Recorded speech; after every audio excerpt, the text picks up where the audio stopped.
வணக்கம். இன்று 7/9/2025 சந்திர கிரகணம் நிகழவுள்ளது. இந்த சந்திர கிரகணத்தை முன்னிட்டு சாப்பிடக்கூடிய நேரம், இரவு எப்போது சாப்பிடலாம் என்பது சார்ந்து விவரத்தை பார்ப்போம். சந்திர கிரகணம் 7/9/2025 இன்று இரவு நிகழவுள்ளது.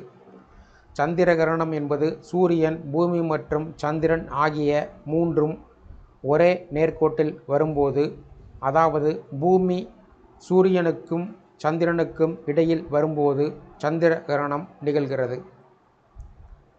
இந்த சந்திர கிரகணம் இன்று 7/9/2025 இரவு 9:56 மணிக்கு தொடங்கி நள்ளிரவு 1:26 நிறைவடைய உள்ளது.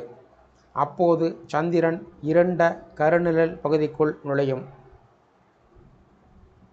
அந்த கிரகணத்தை எளிதாக காணலாம். இரவு 11:01 முதல் நள்ளிரவு 12:33 வரை சந்திரன் முழுமையாக மறையும். அதிகாலை 1:26 சந்திரன் கருநிழல் பகுதியில் இருந்து முழுமையாக வெளியேறும். அதிகாலை 2:25 புறநிழல் பகுதியை விட்டு வெளியேறும். இந்த சந்திர கிரகணம் இந்தியா, ஐரோப்பா, ஆஸ்திரேலியா, ஆப்பிரிக்கா, அண்டார்டிகா, மேற்கு பசிபிக் பெருங்கடல், இந்திய பெருங்கடல், கிழக்கு அட்லாண்டிக் பெருங்கடல் ஆகியவற்றில் தெரிய உள்ளது. இந்த கிரகணத்தை வெறும் கண்ணால் பார்க்கலாம் என்று கூறப்படுகிறது. கிரகணம் தொடங்குவதற்கு சுமார் 7 மணி நேரத்திற்கு முன்பாக தோஷகாலம் தொடங்குகிறது. இதன் காரணமாக கோவில்களில் கிரகணம் தொடங்குவதற்கு முன்பாக நடை சாத்தப்பட்டு, அதிகாலையில் கோவில்கள் அனைத்தும் சுத்தம் செய்யப்பட்டு, பரிகார பூஜைகள் முடிந்த பின்புதான் பக்தர்கள் தரிசனத்திற்கு அனுமதிக்கப்படுவார்கள் என்பது குறிப்பிடத்தக்கது.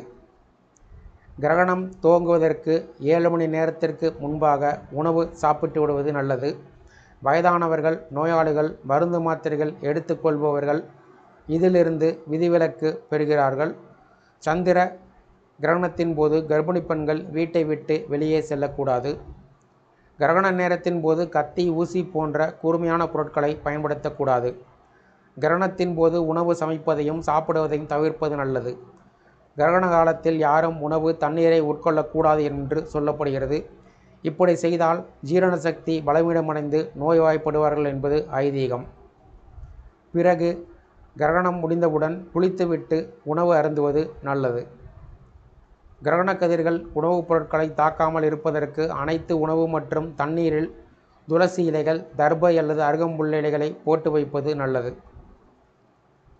இந்த வீடியோ குறித்த உங்களுடைய கருத்துக்களை கமெண்ட் செக்ஷனில் கமெண்ட் பண்ணுங்கள். இந்த வீடியோ பிடிச்சிருந்தா வீடியோக்கு ஒரு லைக் பண்ணுங்கள். இந்த வீடியோவை உங்களுடைய நண்பர்கள் மற்றும் உறவினர்களுக்கும் ஷேர் பண்ணுங்கள். நன்றி.